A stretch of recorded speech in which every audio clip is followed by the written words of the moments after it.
सब लोग ये वाला स्केच कंप्लीट कर लें। ये बेसिकली हमने ये टॉपिक पिछली क्लास में शुरू किया हुआ है।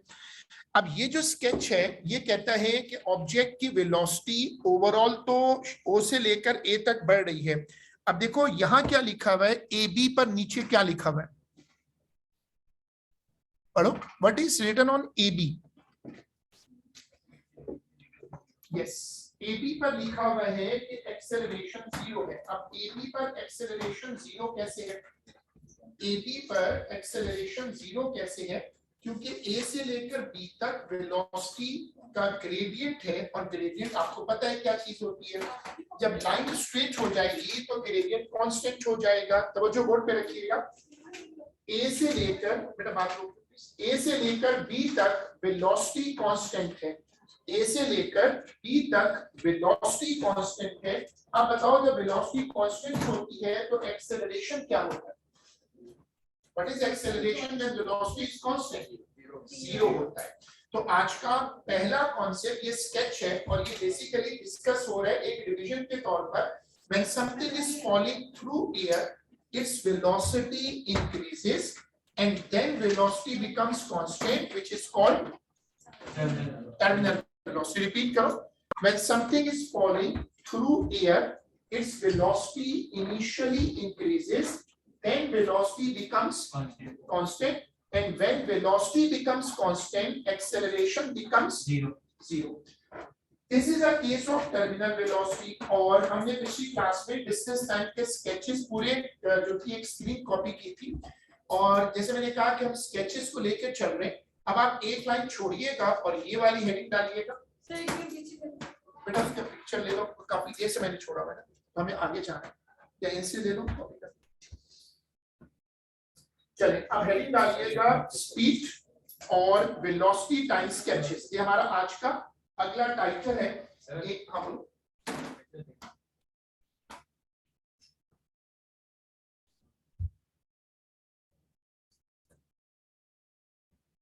कर सकते हैं, मैंने दिया। चलो एनीवेज अब इसको देखें। हेडिंग डालिए स्पीड और velocity time sketches. This is our title for our next title। एक लाइन छोड़कर हेडिंग है स्पीड और वेलोसिटी टाइम स्केचेस। ये टॉपिक बेटा उसको या तो चेयर सीट कर दो पूरा से। हाँ पीछे दिमाग। चलिए अब जरा पहला कॉन्सेप्ट देखिएगा। जो पहला कॉन्सेप्ट है वो ये कि ग्रेडियंट शोज कैसे पता कि ये जो हम टॉपिक शुरू कर रहे हैं इसका ग्रेडियंट एक्सेलरेशन होगा। What is velocity upon time? Velocity upon time is acceleration. Velocity upon time is acceleration, so gradient shows. अब ये बताओ what is velocity into time? What is velocity into time? O-level physics, displacement. Good. Displacement is velocity into time, meter per second into second। तो unit क्या आ गया? अब मुझे बताओ कि अगर आपको ये याद आ गया कि वेलोसिटी इनटू टाइम डिस्प्लेसमेंट है, तो इस ग्राफ का एरिया क्या शो करेगा? डिस्प्लेसमेंट। तो आज का दूसरा कॉन्सेप्ट बन गया कि area under a velocity time sketch shows distance travelled. ये कॉपी होगी दोनों चीजें। प्लीज अपना कार्ड एक बंदा जरूर को ट्राई कर ले, किसी से पता चल जाए कि कार्ड चल रहा है या नहीं चल रहा। हाँ तुम अगर ट्राई कर सकते हो फिर बाकियों को बोले। भाई वो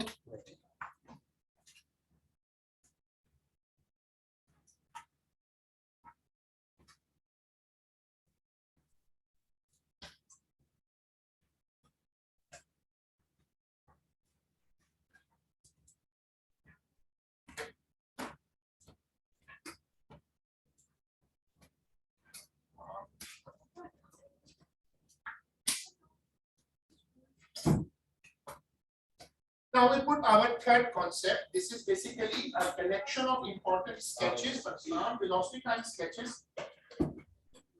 देखो बोर्ड पे अटेंशन दीजिएगा, बोर्ड पे प्लीज अटेंशन दीजिएगा। ये वही शेप्स हैं जो आपने पिछली क्लास में मेरे साथ कॉपी की थी डिस्प्लेसमेंट टाइम पर। सब लोग अब ये वाली स्क्रीन कॉपी करिएगा, सब लोग ये वाली पूरी स्क्रीन कॉपी करें। वो नहीं लग, अभी हम मैनुअल कर लेंगे, आप इसको कॉपी करना शुरू करो प्लीज।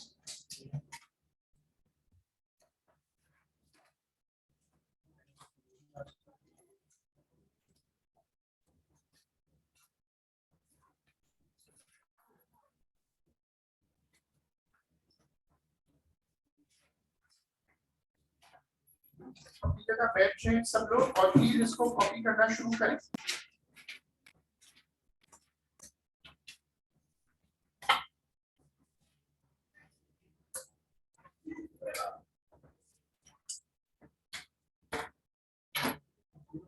मैंने आप लोगों को बताया था पिछली क्लास में भी कि हमारी कंबाइंड रिपोर्ट कार्ड है जो हमने लोगों को ईमेल पर शेयर की है, वो हम पेरेंट्स के साथ शेयर नहीं कर रहे। और हमारा उसमें परसेप्शन ये है कि हम लोगों से एक्सपेक्ट कर रहे हैं कि लोग अपनी परफॉर्मेंस इंप्रूव करें। तो जो असेसमेंट है उसमें भी मार्क्स इतने अच्छे नहीं है, बहुत सारे लोगों की कलेक्टिव रिपोर्ट है वो भी अच्छी नहीं है, नहीं चल रहा। तो हम मेरी कोशिश ये है कि वो भी शेयर ना हो, लेकिन डायरेक्टली जो एडमिनिस्ट्रेशन होती है उनको कोई ना कोई रिजल्ट तो शेयर करने। पूरी रिपोर्ट शेयर करूंगा फिर तो बहुत ही सत्यानाश हो जाएगा।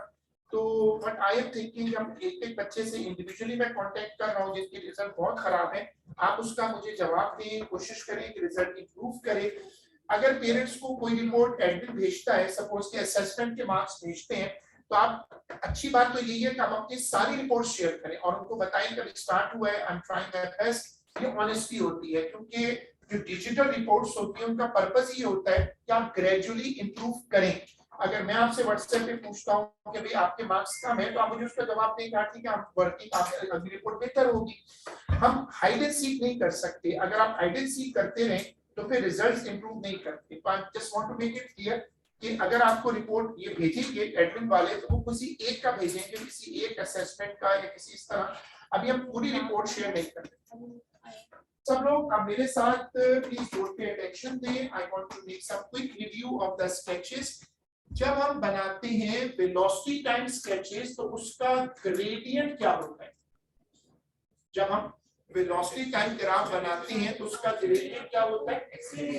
गुड। अब तुम यहां से देखो कि लाइन स्ट्रेट है, जब स्ट्रेट लाइन है तो वो क्या शो कर रही है? Constant acceleration. जब line parallel to x axis है, क्यों? क्योंकि ग्रेडियंट इज 0। यहां से लाइन नीचे जा रही है तो वेलोसिटी क्या कर रही है? देखो जब लाइन नीचे जा रही है अली तो क्या है? वेलोसिटी डिक्रीज कर रही है, और वेलोसिटी डिक्रीज करे तो फिर क्या बोलते हैं? जब कोई ग्राफ y एक्सिस की तरफ बेंड करता है तो उसका मतलब होता है ग्रेडियंट इज इंक्रीजिंग, और उसका मतलब यहाँ क्या होगा? Acceleration is increasing. ऑल्सो नहीं, acceleration is the gradient, acceleration is the gradient, so it is increasing. हम लोग जो चैप्टर कर रहे हैं उसका नाम है काइनेमैटिक्स, और मैं आपको साथ साथ छोटी छोटी चीजें समझाता हूँ। और ये सीआई हर वर्कशॉप में कहता है कि बजाय इसके कि आप लंबे लंबे नोट्स लिखवाएं और आप लोगों को रटवाएं, लोगों को ये टिप्स समझाएं कि ए लेवल और ओ लेवल में फंडामेंटल डिफरेंसेस क्या है। तो मैं आपको साथ साथ बोलता रहता हूँ। एमसीक्यूज में हर अच्छे स्टूडेंट का फीडबैक लेंगे तो वो बोलेगा कि एमसीक्यूज बहुत चैलेंजिंग है, somehow even sometimes you feel कि पेपर 2 मैनेजेबल है, पेपर 1 बहुत मुश्किल होता है, तभी 24 पर जाकर मुश्किल से ए बनता है। ये लोग पेपर 1 में करते क्या है कि छोटे छोटे बहुत सारे ट्रैप बनाते हैं। अब ये ओ लेवल का एक मशहूर क्वेश्चन है, यानी ओ लेवल में ये क्वेश्चन भर के आता है कि जनाब आप क्या बताएं? एक्सेलरेशन। अगर y पे वेलोसिटी है, x पे टाइम है, तो क्या इसका मतलब है कि ग्रेडियंट एक्सेलरेशन है y अपॉन x। लेकिन अब आप ट्रैप देखिएगा, वेलोसिटी का यूनिट है और वहां पर टाइम का यूनिट सेकंड। तो अगर आपने डायरेक्ट ग्रेडियंट निकाला तो आंसर गलत आएगा। दूसरी ट्रिक देखिए, यूनिट है किलोमीटर, और यहाँ आंसर किसमें मांग रहे हैं, मीटर पर सेकंड। तो आपने मेरी बात समझ ली, गौर से समझिएगा इस बात को कि एग्जामिनर ये प्रेफर करते हैं कि यूनिट कन्वर्जन्स को एएस में भर भर के दिया जाए। तुम जब सिलेबस करोगे, बेटा बात होगी, एक सेकंड, जब आप सिलेबस करोगे, जब आप इंशाल्लाह आखिरी चैप्टर तक पहुंचोगे तो आप देखोगे कि हर चैप्टर में इन्होंने यूनिट कन्वर्जन को मेजर ट्रैक बनाया होता है। अब आप ये बताओ कि जब हम ग्रेडियंट निकालने जाएंगे तो हमें ग्राफ को रीड करना है। इस ग्राफ में यहाँ पर लिखा है 50 और यहाँ लिखा है 100, कितना डिफरेंस है, 50 का। छोटे वाले डब्बे कितने हैं, 10 है। What is 50 upon 10, 5। तो एक छोटे डब्बे पर कितना है, 5 है। तो यहाँ 50 है, यहाँ 60 होगा, यहाँ 70 होगा, यहाँ 80, यहाँ 90, यहाँ 100 और एक डब्बे पर 105। वहां से तुम रीड करो 105 और नीचे क्या होगा, 4 होगा। अब तुम्हें एक और कांस्टेंट कन्वर्जन याद दिलाना है मुझे। हमने ओ लेवल में पढ़ा था kilometre per hour can be converted into metre per second by 1000 upon. और जब मैंने चैप्टर 1 करवाया था तो याद है मैंने कंपाउंड यूनिट कन्वर्जन पूरी कर डिटेल से करवाई थी कि रट के मत जाना 1000 ऊपर क्यों है, क्योंकि किलोमीटर से मीटर में 1000 है। 3600 नीचे क्यों है, क्योंकि आर से सेकंड में कितना है, 3600। ठीक है, अब तुम इसको कन्वर्ट कर लोगे। ग्रेडियंट कैसे निकलेगा, 105 को पहले किसमें कन्वर्ट करोगे और फिर उसको डिवाइड करोगे किससे, 4 से। करो, कैलकुलेटर उठाएं और सॉल्व कर दे, शाबाश। हाँ वो एक ही बात है, असल में v minus you upon t भी ग्रेडियंट है। v minus you y axis है, t आपका x एक्सिस है, वो एक ही बात है। एमसीक्यू में तो आप जो मर्जी वर्किंग करो आंसर की कहां कन्वर्ट करो, शाबाश। 105 लास्ट टाइम में बेटा बात रोक लो, फिर जल्दी से कन्वर्ट करो और 4 से डिवाइड कर दो। b d आंसर ठीक है। और ये देखिए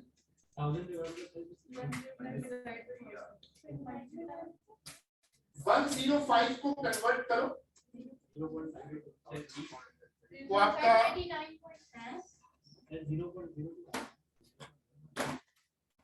कन्वर्ट करें, शाबाश।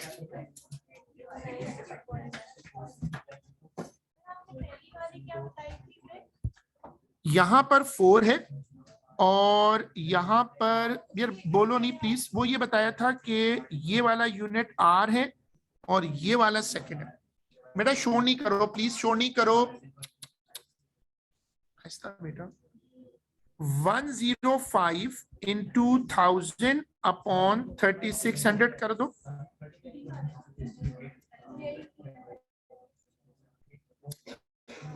ये आपकी वैल्यू आएगी y और x पे क्या है देखो, ग्रेडियंट का फॉर्मूला क्या होता है, y अपॉन x। हम इनको क्यों नहीं ले रहे,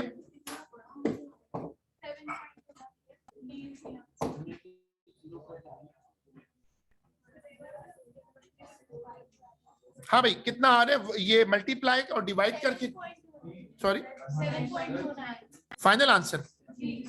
तो ये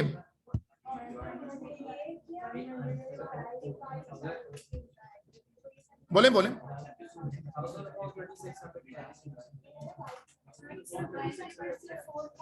कन्वर्जन रेशियो है, मैंने 4 मतलब बताया, पीछे सेकंड है। ये यूनिट पढ़ो क्या लिखी हुई है, पढ़ो ये और ये पढ़ो।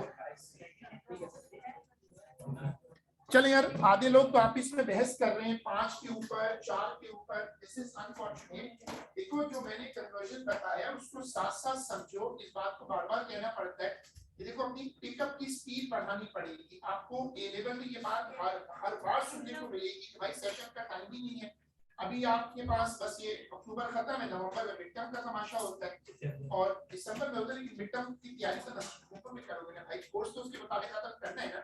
आपको मिड टर्म का मतलब है कि आपको आधे कोर्स का पेपर देना है, तो आधा कोर्स खत्म भी तो कराना है।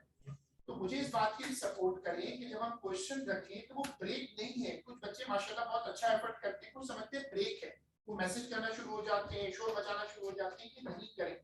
ए लेवल में चीजों का मार्जिन ही नहीं है, सिस्टम आपको आराम से पीछे छोड़ देगा, उनको कोई फर्क नहीं पड़ता, क्योंकि उनको लोग चाहिए जो टाइम वेस्ट करें ताकि रिजल्ट बाकी लोगों का निकले।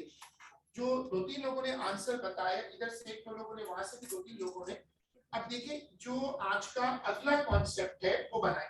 अगला कॉन्सेप्ट ये है कि जो एक्सेलरेशन का ट्रेंड होता है स्केचेस में, वही ट्रेंड किसके पास है? वजह क्या है? वजह क्या है कि रिजल्टेंट फोर्स और acceleration are directly proportional. Concept बनाओ, अगर दो क्वांटिटीज डायरेक्टली प्रोपोर्शनल हो तो उनके स्केचेस एक जैसे बनते हैं। रिपीट करो concept, when two quantities are directly proportional their sketches are identical. Good, ये कॉन्सेप्ट डिस्कस हुआ था पहले भी, अब ये कॉपी कर।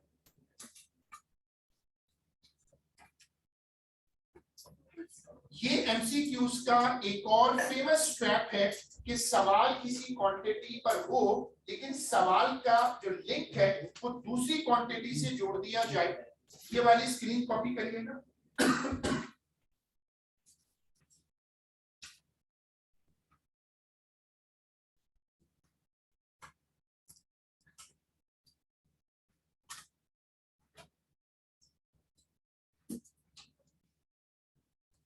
ये कॉपी करना शुरू करो, पूरी लाइब्रेरी कॉपी हमारे साथ इसी वजह से शुरू करो। क्या हो आपने ये जो रजिस्टर पे जाके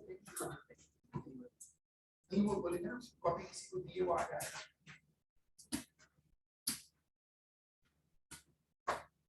अब जरा सवाल देखिएगा, जो स्केच बना हुआ है उसको देखिएगा और ये लिंक देखिएगा कि लिखा हुआ है रिजल्टेंट फोर्स इज, ठीक है, कॉपी मत करें, पहले पूरी बात समझिएगा। इसमें ट्रैक क्या है, जो स्केच है उसमें तो रिजल्टेंट फोर्स है ही नहीं। स्केच कहता है कि एक्सेलरेशन इज डिक्रीजिंग। कैसे कह रहा है sketch? The graph is bending towards, graph is bending towards x axis, और वेलोसिटी टाइम ग्राफ का ग्रेडियंट क्या होता है? एक्सेलरेशन। बेटा इसको मोबाइल नीचे रखो ना, क्लास स्टार्ट करो। आप देना मोबाइल दे दो, पिक्चर ले लो। पिक्चर नहीं कहीं क्यों ले रहे हो बच्चे यार? तो फोटोग्राफी का सेशन थोड़ी चल रहा है यार, जस्ट लाइक कैच अप करने के लिए। कैच अप वगैरह सब निकल जाएगा, आप सुखी रहिए या प्लीज मेरी हेल्प करो। आप बीच में रख बैठो या कैच अप वगैरह वो कर लेगा, मैं तुम्हें पिक्चर करा दूंगा, तुम यार डिस्ट्रैक्ट नहीं करो ना। लेकिन इसमें हेल्प करो कि देखो मुझे समझाने में हेल्प करो। ये सब शीट्स पे ग्रुप पे डाल दूंगा, मैं अभी भी ग्रुप पे जो काइनेमैटिक्स की शीट पे डाल दूंगा, इसकी बिल्कुल फिक्र ना करें।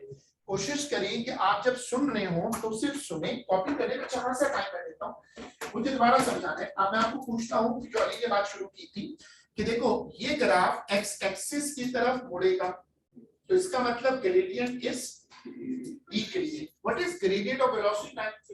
Acceleration. So the graph says acceleration is decreasing, which means अब सवाल में एक्सेलरेशन का जिक्र नहीं आया, उसने रिजल्टेंट फोर्स दिया। लोगों को ये कॉन्सेप्ट पता था जिन्होंने पूरा किया था कि अगर ग्राफ एक्सेलरेशन से रिलेटेड है तो वो किससे रिलेट कर जाएगा? रिजल्टेंट फोर्स से। अब इसको आराम से कॉपी कर शुरू करें।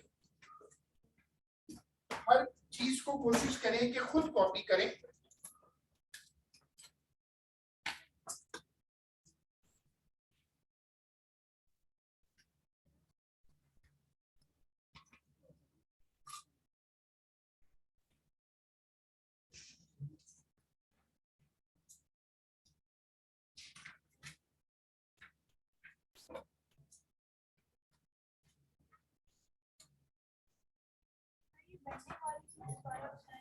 If a graph is bending towards x-axis, it shows decreasing function.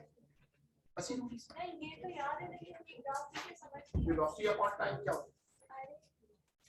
Sir यहाँ ये y-axis पे बेंडिंग होता है, x-axis नीचे होते हैं। ये कैसी बात कर रहे हैं? Graph is worst x axis. चले अब प्लीज अटेंशन बोर्ड पे दीजिएगा, जो हॉरिजॉन्टल एक्सिस है बेटा वो एक्स एक्सिस होता है, वर्टिकल एक्सिस वाई एक्सिस होता है। अब जरा प्लीज अटेंशन बोर्ड पे दें। हम एक क्वेश्चन रख रहे हैं ताकि मैं आपको ये बात समझाऊं कि पेपर में तीसरा फेमस स्टेप क्या होता है। हम कोई एमसीक्यू की क्लास नहीं कर रहे, बल्कि हम बेसिकली ये कोशिश कर रहे हैं कि छोटी छोटी जो एमसीक्यूज की ट्रिक्स हैं वो लोगों को याद हो जाए। सबसे मशहूर ट्रिक जो है वो कहलाती है यूलर कन्वर्जन ट्रैप। एमसीक्यूज में एग्जामिनर जानते हैं कि बच्चा ओ लेवल की हैबिट पर एमसीक्यूज को बगैर लिख के सॉल्व करने की कोशिश करेगा, तो उसमें यूलर कन्वर्जन का ट्रैप देते हैं, बच्चा फंस जाता है, जैसे अभी आपने देखा। दूसरा मशहूर ट्रैप ये है कि स्केच को कनेक्ट कर दो किसी और वेरिएबल के साथ। एक और मशहूर जो कि हर साल ही पेपर में आता है और वो है रेशो मेथड, वो भी हम आगे चलकर और डिस्कस करेंगे कि जी हम किसी चीज की वेरिएबल की वैल्यू को डबल कर दें, उसको हाफ कर दें, किसी को ट्रिपल कर दें, नंबर मत दो। ये जो मैं आपको दिखा रहा हूँ ये सबसे मुश्किल वाले स्केचेस होते हैं, जिसको हम कहते हैं कि ये पैराडॉक्स है। पैराडॉक्स का मतलब कंफ्यूजिंग कॉन्सेप्ट्स को ना बहुत करीब करीब स्टेट किया जाए। आप मेरे साथ ये क्वेश्चन करिएगा बहुत अच्छे से समझ के, तो आपको मेरी ये बात समझ में आ जाएगी। जिनको पाकिस्तानी मजाक से कहते हैं इंग्लिश वाले एमसीक्यूज, मतलब इसमें इंग्लिश के जरिए बच्चे को ट्रैप करते हैं ताकि बच्चा गलत आंसर मार्क कर दे। पढ़िएगा, a raindrop falls vertically from rest in. अगर एग्जामिनर कहता है इन एयर, तो इसका मतलब एयर रेजिस्टेंस मौजूद है। फिर एग्जामिनर कहता है कि with the time of the speed of the raindrop is। अब आप ये देखिएगा कि शुरू में ग्राफ ऊपर जा रहा है, तो स्पीड क्या कर रही है? Speed is increasing at a दोबारा बताओ, graph is bending towards x axis, increasing at a, और ये क्या है? तो स्पीड कांस्टेंट हो गई। स्पीड कांस्टेंट होने का मतलब ऑब्जेक्ट रुक गया है या object is moving with constant speed, acceleration zero. ठीक है, अब तुम लोग मेरी वो बात याद रखना कि ये एमसीक्यू सबसे मुश्किल होते हैं, और ये इसलिए मुश्किल होते हैं कि इसमें थ्योरी लाता है, और थ्योरी ऑब्वियसली एमसीक्यूज में बहुत चैलेंजिंग होते हैं। अब तुम देखो, जब तुम इसको ऑब्जर्व करोगे, अब जरा इसके ऑप्शंस देखो। ठीक है, एग्जामिनर कहता है which statement about the rain drop is correct. जैसे मैं बोर्ड पे आप देखते हैं कि एमसीक्यू करते वक्त इंपॉर्टेंट पैरामीटर्स को अंडरलाइन करता हूं, यही हैबिट आप लोग भी बनाइएगा। द पहला A part, at point x the rain drop has an acceleration of 9.8 to 9.8 होता है। क्या ये फ्री फॉल का केस है? अब मुझे बताओ कि पॉइंट एक्स ये है, तो क्या यहां एक्सेलरेशन 9.8 होगा, जबकि एग्जामिनर कह चुका है कि the motion is in air. आपने कहा ये नहीं होगा। सही, क्यों कहा आपने? क्योंकि अगर कोई चीज हवा में गिर रही हो तो उसका एक्सेलरेशन जी के बराबर नहीं होता। Theory, at point Z, the force on the raindrop due to air resistance has reached its maximum value, and so the acceleration of the raindrop has also reached। अब ये बहुत ट्रिकी पार्ट है, क्योंकि force अगर maximum हो जाए, हम तो पहले कह चुके हैं कि इस पोर्शन में असल में एक्सेलरेशन क्या होने जा रहा है, लेकिन ये तो कह रहे हैं कि एक्सेलरेशन क्या है, तो ये गलत है। सी पे आ जाए, at point G the force due to air resistance is equal and opposite to the weight of the rain drop, so the speed of the rain drop is 0। क्यों गलत है? इस पॉइंट पे एक्सेलरेशन 0 हो जाएगा, लेकिन स्पीड क्या होगी? और इसी को हम क्या कहते हैं? Terminal velocity. तो ये भी गलत है। अब डी वाला लग रहा है ठीक है, क्योंकि बाकी एलिमिनेट हो गए, लेकिन हम डी पढ़ेंगे। The resultant force of the rain drop at point Y, point Y जो है वो ये आया, point Y is less than the resultant force on the rain drop at point. है तो सही, लेकिन क्या कह रहा है? जब कोई चीज हवा में गिरती है तो आहिस्ता आहिस्ता उसकी रिजल्टेंट फोर्स डिक्रीज करती है। क्यों? इसलिए कि जब एक्सेलरेशन 0 होगा तो रिजल्टेंट फोर्स क्या होगी? कोई चीज जब जीरो होती है तो पीछे से बढ़ती भी आ रही होती है या कम होती भी, कम होती भी। इसका मतलब इस पूरी मोशन में resultant force is, and what about acceleration also. अगर ये बात समझ में आ गई तो रिजल्टेंट फोर्स डिक्रीज करने का मतलब है कि y पे चेक करो और z पे चेक करो, तो y से z जाते वक्त रिजल्टेंट फोर्स ने क्या किया होगा, डिक्रीज या इंक्रीज, डिक्रीज। इसलिए D is the right answer. ये एएस लेवल के सबसे मुश्किल वाले एमसीक्यूज होते हैं। मैंने एक सैंपल आपको करवाया, इनमें मुश्किल क्या है, he is testing theory. Theory test वाला काम सबसे मुश्किल होता है, क्योंकि थ्योरी में आपको हर पार्ट पढ़ना पड़ता है। अब आप मेरी बात समझ सकते हो कि भाई इसको सबको पढ़ना पड़ेगा तब जाके आंसर मिलेगा, और वो कितना चला के तो उसने ऑप्शन दिया कौन से, इसका मतलब बच्चे को सारा पढ़ना पड़ेगा, और ये मुश्किल क्वेश्चंस है। न्यूमेरिकल्स जो होते हैं वो रिलेटिवली आसान होते हैं। ये वो चीज है जो मैंने आपको थोड़ा थोड़ा करके समझानी है, और इस वीकेंड पे आई एम प्लानिंग कि मैं एमसीक्यूज पे क्लास करूं ताकि हम उसको इम्प्रूव करें। और अभी जो अगला टेस्ट वीक आ रहा है उससे पहले कम से कम हमारे जो पहले 2 चैप्टर है जिस पर सबसे ज्यादा मैंने काम किया है वो कम से कम रेडी हो जाए। उनमें देखिएगा आज का अगला कॉन्सेप्ट, जब कोई ग्राफ एक्स एक्सिस के नीचे जाता है तो उसकी वाई एक्सिस की वैल्यू नेगेटिव हो जाती है। नेगेटिव इनका फेवरेट ट्रैप है। पाकिस्तान के बच्चे पूरा साल फिजिक्स पढ़ के भी फंस जाते हैं, ये प्लस माइनस की गेम उनको बहुत कंफ्यूज करती है। कॉन्सेप्ट बनाओ कि जब वेलोसिटी नेगेटिव होती है तो उसका मतलब है कि जो ऑब्जेक्ट है उसने यू टर्न लिया है। दोबारा समझो, जाते वक्त वेलोसिटी प्लस है, आते वक्त, और यू टर्न पे क्या है, रिपीट करो, velocity is positive in the first direction, 0 at the U-turn and negative on the reverse direction. Third time दोबारा सुनो। One direction, first direction में velocity plus है, U-turn पे velocity 0 और reverse direction पे velocity। अब इसको जरा मेरे साथ अप्लाई करने में हेल्प करें। ये ग्राफ है तो स्ट्रेट लाइन, ये कह रहे हैं वेलोसिटी कम होती गई यहां तक, और यहां आकर वेलोसिटी 0 हो गई, लेकिन यहाँ ऊपर प्लस है, ये यू टर्न लग गया। यू टर्न के बाद वेलोसिटी बढ़ना शुरू हुई, और हमें पता है कि माइनस होने का मतलब it's a negative direction, reverse direction. ये हमारा आज का अगला कॉन्सेप्ट है। कॉन्सेप्ट क्या है, जब कोई ग्राफ एक्स एक्सिस के नीचे जाएगा तो उसका वाई वेरिएबल नेगेटिव हो जाएगा। कॉपी होगा।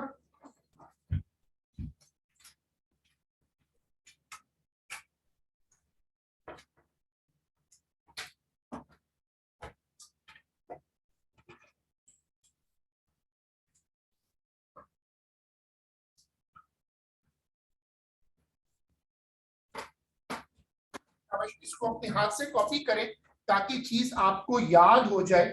मेमोरी तब डेवलप होगी जब आप एक चीज को अपने हाथ से कॉपी करें और उसको फिर रिकॉल होने दें। 4 मरतबा रिकॉल हो, मैं कई चीजें 6 मरतबा रिकॉल करता हूं, it sometimes get irritation, but this is how this difficult level works.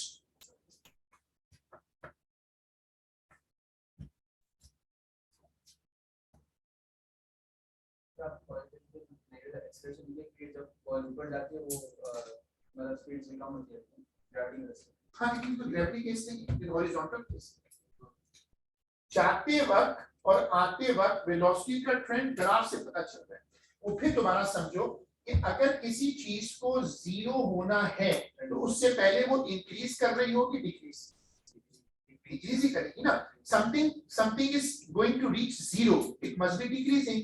तो वो जो शुरू का पार्ट है वो डिक्रीजिंग वेलोसिटी है, यहां से वापसी पर वेलोसिटी इज इंक्रीजिंग। ये हमारी 3rd क्लास है। I am trying to wind it for sketches because obviously time बहुत कम है, और अभी 1.5 महीने में मिड टर्म है, तो मिड टर्म में काफी बड़ा सिलेबस है, और उसके बाद 2 महीने के बाद मॉक्स होते हैं।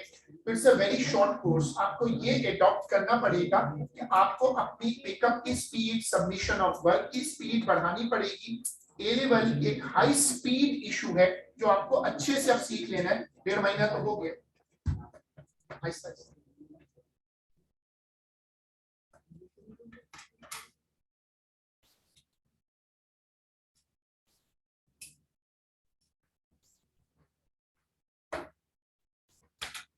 now we move to our next concept.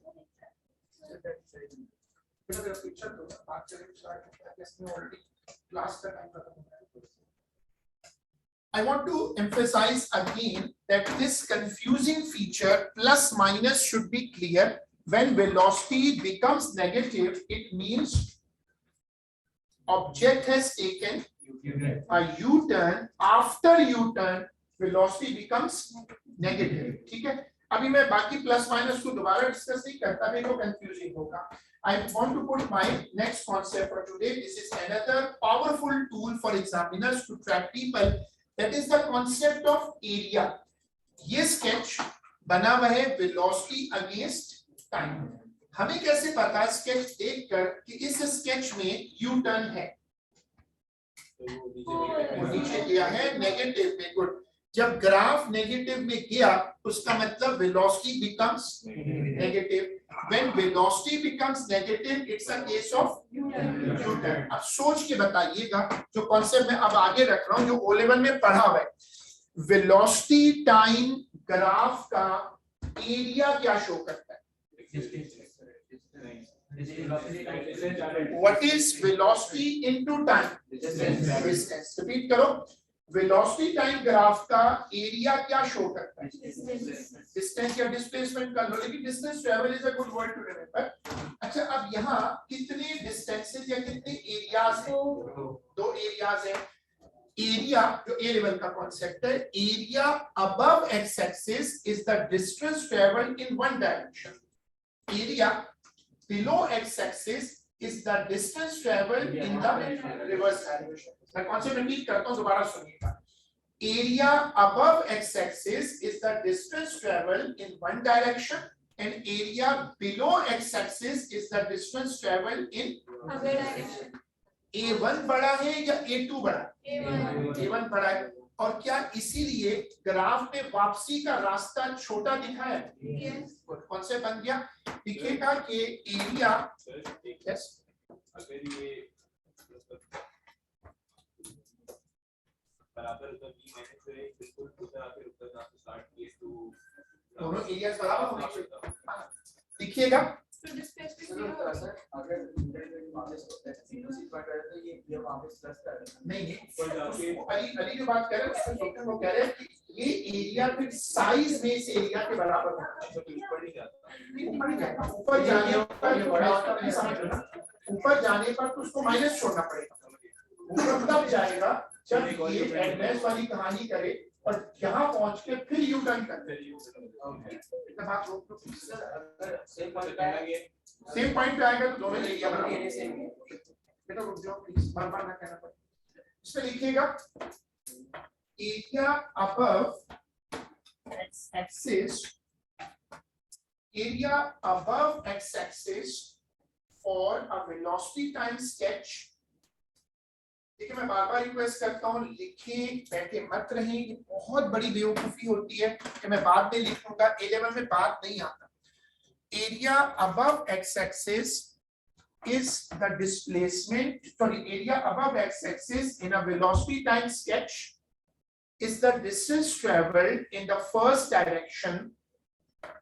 Area above x axis in a velocity time sketch is the distance traveled is the distance traveled in one direction.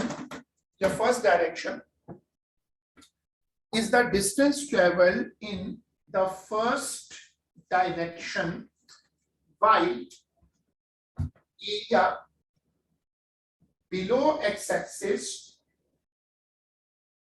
while area below x-axis is the distance traveled while area below x-axis is the distance traveled in the reverse direction.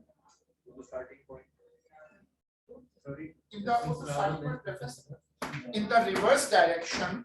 Board पे देखिएगा, मैं अगला concept रखूंगा, अब आप उसको गौर से समझिएगा कि दो एरियाज हैं, ये एक डायरेक्शन है और ये उसकी रिवर्स डायरेक्शन है.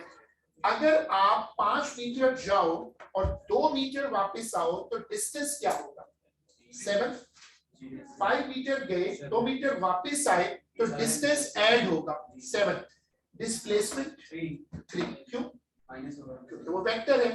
इसी तरह कॉन्सेप्ट बनाओ कि अगर तुम इन दोनों एरियाज को ऐड कर दो तो डिस्टेंस टोटल आ जाएगा और अगर एरियाज को माइनस कर दो डिस्प्लेसमेंट आ जाएगा। दोनों एरियाज का सम कर दो तो टोटल डिस्टेंस आएगा और माइनस करो तो अब ये कॉपी होगा। आप ऐसा करिएगा कि पहले आप ये स्केच कॉपी करें तो मैंने नहीं शेडिंग के साथ अपडेट करें ना शेडिंग करें शेडिंग में पहले वही स्केच है मतलब उसी स्केच को अपडेट करें।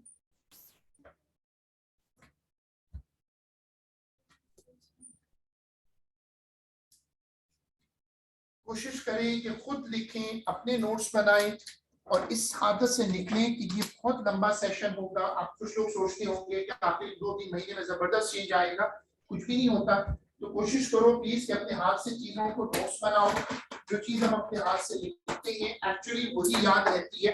बाकी टीचर्स 1-2 महीने और समझाएंगे, उसके बाद फिर सब रिलैक्स हो जाते हैं क्योंकि फिर सिस्टम लॉक हो जाता है। ये कॉपी होगा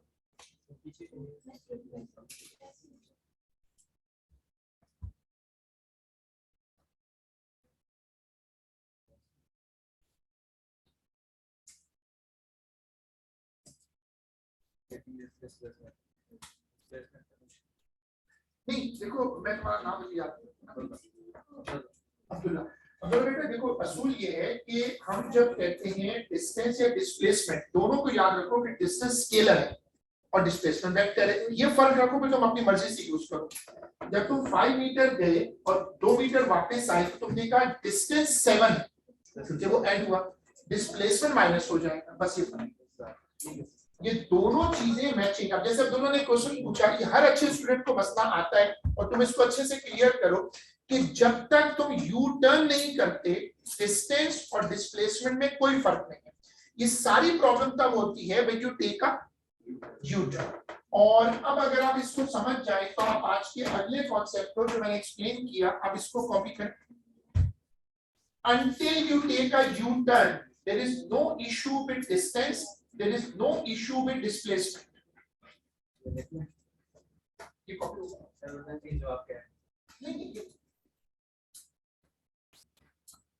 मेरा बात रोक लो प्लीज।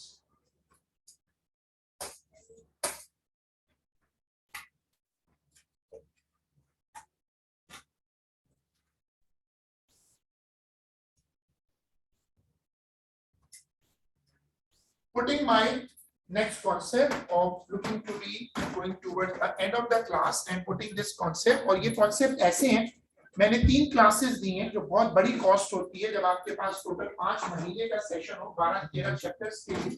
लेकिन स्केचेस एक ऐसी स्किल है कि ये स्किल बन जाए तो ठीक, वरना ये आपको हैरान कर देगा। पेपर में इतने मुश्किल सवाल हैं और इतने क्लोज होते हैं कि वो सारे लग रहे होते हैं ठीक है। देखो मैं आपको ये कॉन्सेप्ट दिखाता हूँ और आप इसको गौर से देखिएगा। कॉन्सेप्ट पुराना है। At the turning point of a sketch, the gradient is 0. Graph है velocity टाइम। टर्निंग पॉइंट पर ग्रेडियंट यानी एक्सेलरेशन, जब एक्सेलरेशन 0 है तो ग्राफ में नजर भी आ रहा है कि वेलोसिटी क्या है। जब वेलोसिटी मैक्स होती है तो एक्सेलरेशन 0 होता है और जब एक्सेलरेशन मैक्स होता है तो वेलोसिटी 0 है। दूसरा कॉन्सेप्ट जो मुझे लाना है वो ये कि हम ओ लेवल में इसको कहते थे एक्स इंटरसेप्ट। जब आप यहाँ खड़े हैं तो y की वैल्यू क्या है 0। इसका मतलब जब आप यहाँ पर बैठे हुए हैं तो इस पॉइंट पे वेलोसिटी क्या है 0। एट b वेलोसिटी इज 0 और जब वेलोसिटी 0 हुई एक्सेलरेशन। अब उसके बाद ग्राफ ने नेगेटिव में शिफ्टिंग की। वेलोसिटी नेगेटिव कब होती है जब ऑब्जेक्ट एक साथ यू टर्न। तो अब ये आप लिखिएगा at TP turning point gradient is 0. At turning point gradient is 0 while at an x intercept साथ साथ फोन सुनोगे तो यही होगा ना। अगस्त के लिए तो अभी फोन छोड़ दो ना।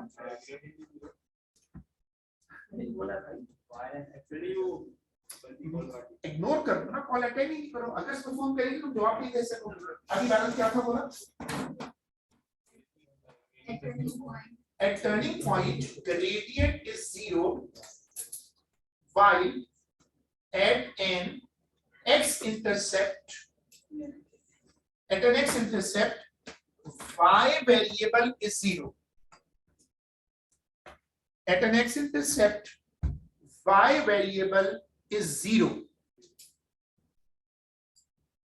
और फिर ये स्क्रीन कॉपी होगा।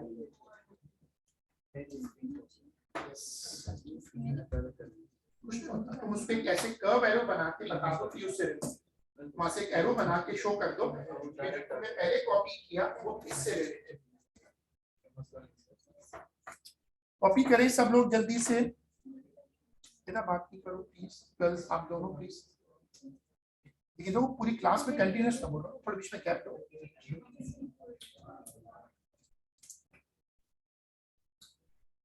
0 प्लस माइनस ये बहुत पावरफुल टूल है, क्योंकि हमारे बेहतरीन स्टूडेंट्स में फंस जाते हैं। और जो भी आपने मेरे साथ एक थ्योरी वाला एमसीक्यू किया, वहां भी वो इसी 0 पे खेल रहा था। 0 वो समझते हैं कि वेरी पावरफुल कंफ्यूजन है।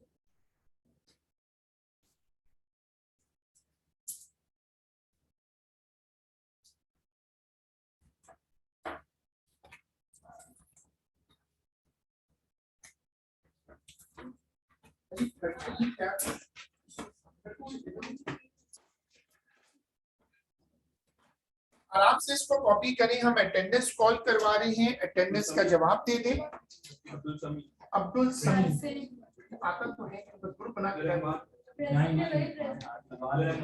कौन है? आयशा